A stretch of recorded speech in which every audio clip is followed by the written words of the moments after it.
What's up mga ka-travel, Bob's Travels here. So ngayon ituturo ko sa inyo kung para saan nga ba itong ating propeller guard at ating hood. Yan mga ka-travel. Saan ba siya mainam gamitin? So tara mga ka-travel, alamin natin kung para saan to. So let's go. Ito mga ka-travel, ginagamit lang to sa mga close area.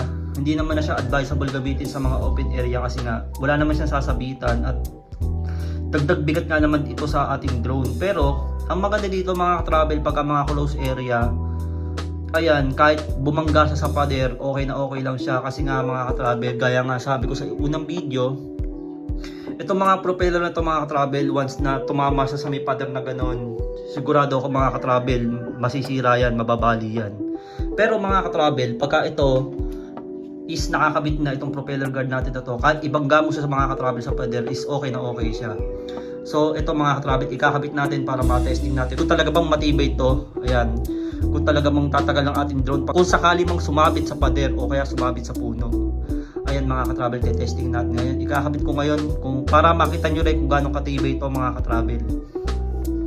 Ayan mga ka-travel, testing natin ngayon siya kung talaga bang worth it bilhin pagka kung sakali na may shoot kayo sa mga close area. Ayan mga ka-travel, testing natin ngayon.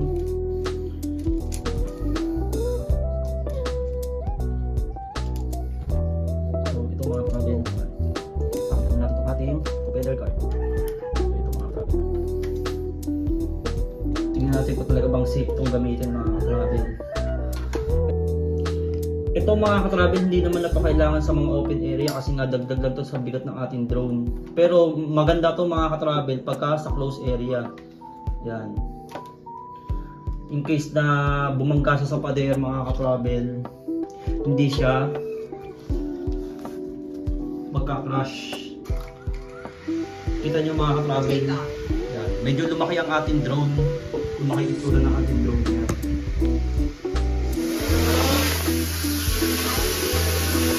Ayun mga ka-travel, kita nyo naman. Stable pa rin yung lipad niya kahit nakakabit rin. Yun nga lang, medyo lumaki siya ng konting tignan. Kita nyo mga ka-travel.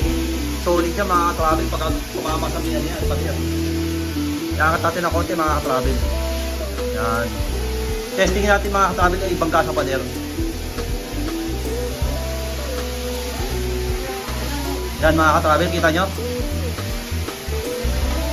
Yan. Ayun ang kagandahan yan mga ka-travel, kahit ibangga siya sa may pader, hindi siya agad-agad babagsak. Kasi secure nyo yung inyong mga propeller. Yan. Ito pa mga ka-travel, ibangga mo natin ng konti. Mga ka-travel, nakita nyo naman, napakatibay. Yan.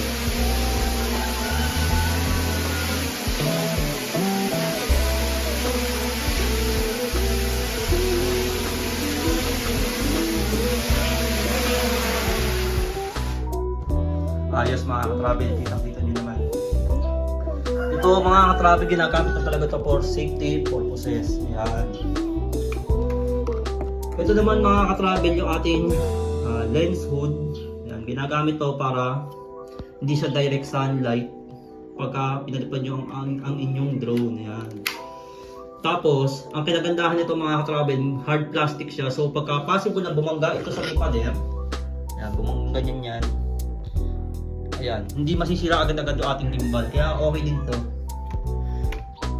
So yun mga ka-travel, sana nasagot ko yung mga katanungan nyo kasi marami akong nakikita sa group kung okay daw pa itong gamitin, yung propeller guard.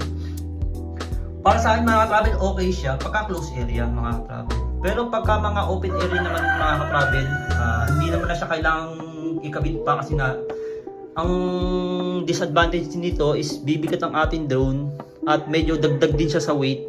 Yun nga mga ka-travel, medyo bibilis malobat yung inyong drone kasi mas gamit yung motor ng inyong drone. Kumbaga, ay mas hirap yung makina ng inyong drone.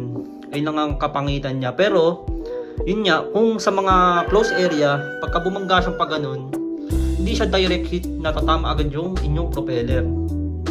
Kasi mga ka-travel, sabi ko nga sa una kong video, ito kasi yung propeller na to is sobrang sensitive. Once na tumama yan mga ka-travel sa pader, ala, naasahan nyo na talagang di na pakikinabangan yung drone nyo. Mababali talaga to. Possible pa nga ang worst case scenario is babali itong pinakapakpak na inyong drone. So ay nang iniiwasan natin.